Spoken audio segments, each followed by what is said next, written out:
और चलिए अब आपको बताते हैं अगली बड़ी खबर, जहां नारी शक्ति वंदन अधिनियम पर आज बहस होगी। बिल पर बहस के लिए 7 घंटे हैं। लोकसभा में आज सुबह 11 से शाम 6 बजे तक बहस होगी। महिला आरक्षण पर बहस को सोनिया गांधी लीड करेंगी। लोकसभा में विपक्ष की तरफ से सोनिया गांधी अपनी बात पेश करेंगी। स्मृति ईरानी, दिया कुमारी, भारती पवार भी बोलेंगे। बीजेपी की अपराजिता सारंगी, सुनीता दुग्गल भी अपनी बात पेश करेंगी। नारी शक्ति वंदन बिल के ऊपर आज महिलाएं सामने आकर के पक्ष और विपक्ष में अपने अपने चर्चा में भाग लेंगी और विपक्ष से सोनिया गांधी लीड करेंगी। लोकसभा में विपक्ष की तरफ से सोनिया गांधी बोलेंगी। वहीं बीजेपी की ओर से निर्मला सीतारमण, स्मृति ईरानी, दिया कुमारी, भारती पवार भी बोलेंगी। बीजेपी से अपराजिता सारंगी, सुनीता दुग्गल भी अपनी बात सामने रखेंगे। तो आपको बता दें, नारी शक्ति वंदन बिल में आज महिलाएं पक्ष और विपक्ष में बहस में हिस्सा लेंगी, जहां सोनिया गांधी लीड करेंगी इस बिल को। वहीं लोकसभा में विपक्ष की तरफ से सोनिया गांधी बोलेंगी। वहीं बीजेपी की ओर से निर्मला सीतारमण, स्मृति ईरानी, दिया कुमारी, भारती पवार भी बात करेंगी। तो ये आपको बता दें, महिला आरक्षण का जो ये बिल है, जहां महिलाओं को सशक्त करने की बात सामने आ रही है, जहां पे उनको रिजर्वेशन में और उनका जो योगदान है, उनकी भागीदारी है, उसको बढ़ाए जाने के ऊपर चर्चा होने जा रही है। वहां आज इस बिल पर बहस भी महिलाएं ही करने जा रही हैं।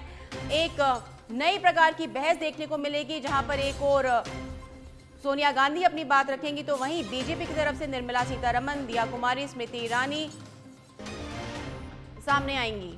तो नारी शक्ति वंदन बिल के ऊपर आज एक अहम बहस होने जा रही है। अहम दिन है आज। सुबह 11 से लेकर शाम 6 बजे तक ये बहस चलेगी और इस पर अधिक जानकारी देने के लिए दिल्ली से हमारे bureau chief Rajiv Tiwari phone line पर जुड़ चुके हैं हमारे साथ में। राजीव, एक बहुत अहम बहस होने जा रही है और जो बात सामने निकल कर आ रही है कि एक और अगर सोनिया गांधी लीड करेंगी तो वहीं पर बीजेपी की तरफ से भी सभी जो महिलाएं हैं, जो सशक्त महिलाएं हैं, वो इस पर चर्चा करेंगी। क्या कुछ जानकारी?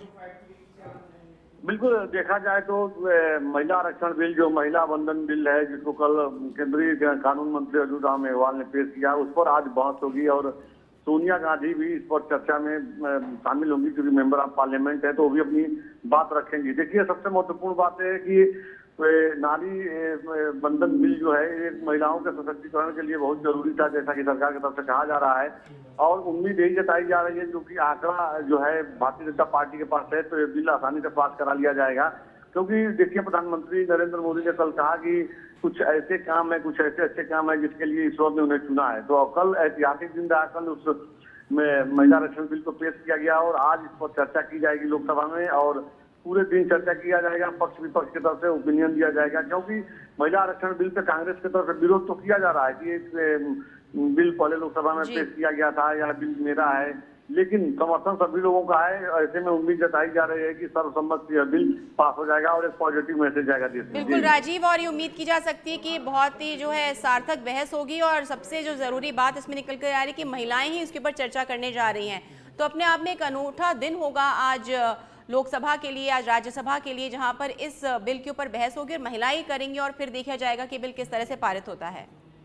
बिल्कुल, देखिए, चूंकि महिला अधिकार की बात है तो ऐसे में महिला जो सांसद है उनके तरफ से अगर पक्ष विपक्ष रखा जाए कि क्या अच्छा है क्या बुरा है, तो इसमें एक सकारात्मक मैसेज जाएगा। क्योंकि देखिए, कहा जा सकता है कि यह खुद प्रधानमंत्री नरेंद्र मोदी कह रहे थे कि यह जो महिला आरक्षण बिल है, लंबे समय से सरकार की कोशिश रही है, चाहे वो अटल बिहारी वाजपेयी की सरकार रही हो या अब की सरकार रही हो, या कांग्रेस पार्टी के भी नेता इस बात को मान रहे हैं कि राजीव गांधी के समय से प्रोसेस चल रहा है कि महिलाओं को आरक्षण देना चाहिए, उनको उनका अधिकार देना चाहिए जी। तो ऐसे में यह सकारात्मक समय है और ऐतिहासिक समय है। जिस तरह से नए संसद भवन में कल सभी लोग प्रवेश किए और पहला बिल जो है महिला आरक्षण बिल, महिला वंदन बिल जो पेश किया गया, तो इससे पॉजिटिव मैसेज भी गया है और आने वाले समय में इसका फायदा महिलाओं को मिलेगा। क्योंकि सिर्फ लोकसभा ही नहीं बल्कि सभी राज्यों में जो है, विधानसभा में जो है, जितना सीट होगा उसका 33% सीट जो है महिलाओं के लिए आरक्षित रहेगा।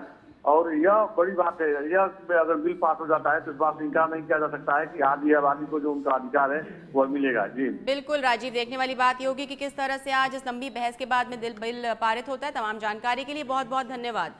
तो ये दिल्ली से हमारे ब्यूरो चीफ राजीव तिवारी, जिन्होंने बताया कि आज का दिन भी अहम है और महिलाएं ही ये जो है इस बिल के ऊपर चर्चा करेंगी और कहीं ना कहीं पूरे देश में जो देश की महिलाएं हैं उनके लिए उनको सशक्त बनाने की दिशा में कदम उठाया जाएगा, उनके वंदन को किया जाएगा। और जब उनकी जो भागीदारी जो है सदन में बढ़ेगी तो कहीं ना कहीं ये देखने को मिलेगा कि किस तरह से महिलाएं जो है सशक्त हो रही हैं। अब देखने वाली बात ये होगी कि किस तरह से इस बिल को पारित किया जाता है।